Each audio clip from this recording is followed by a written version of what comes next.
story. Now we have some major developments in Syria to tell you about. Rebels taking responsibility for a bombing in the heart of Damascus, killing the country's defense minister and the president, the brother-in-law of President Assad. So there's a connection there. You got a high-level military official. You also have a relative of the guy in power. It's big news, everybody. We're glad you're with us. I'm Jenna Lee. The stakes have gotten a lot higher there. I'm John Scott. State-run television says the attack happened early this morning. The bomb exploding inside the National Security Building in the capital city. U.S. Defense Secretary Leon Panetta warning this latest bloodshed shows Syria is, quote, rapidly spinning out of control. Leland Bitter is live from Jerusalem with the latest on this. Leland? Hi, Jen. It appears as though this could go two ways, and in the coming hours will really be the most important in terms of telling how this situation deteriorates. Either as this goes forward, you are going to have the Syrian government launch a massive army assault and be able to crack down and regain control of the capital, or this is going to result in an uprising in Damascus of people who are against the regime and also possibly some military defections that would then continue to topple the Assad regime's legitimacy. It all began this morning. There was a massive explosion of some type during a meeting of the National Security Council or the intelligence group. We're not really sure which one.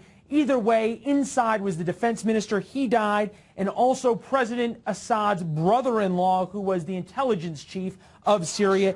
He died as well. The rebels are claiming responsibility for this. And on Syria's state TV, there have been promises made by the government of a massive crackdown and all-out military assault, a final battle, if you will, on the rebels. Inside Damascus, though, it's a very different picture than what state TV is showing. Amateur video showing massive celebrations and in the streets, thousands coming out in response to this bombing. There are also rumors of defections of some key Assad units, meaning army units that are typically part of Assad's presidential guard. Whether that's true or not, we don't know. We do know, though, over the past couple of days, there has been fighting in the capital of Damascus. That's been something new. The rebels are really trying to take the fight into President Assad. Certainly killing a member of his family and a top defense official is a way of doing that. Whether these defections are taking place or whether President Assad and his army is going to be able to regain control of the capital is going to tell how this crisis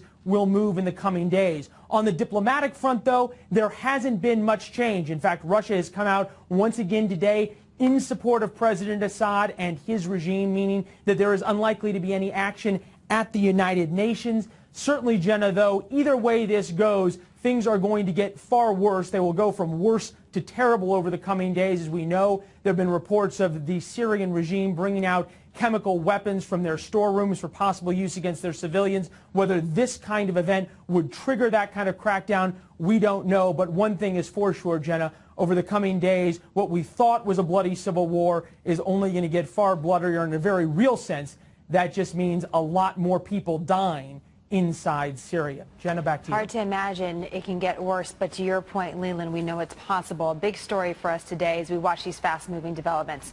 Thank you.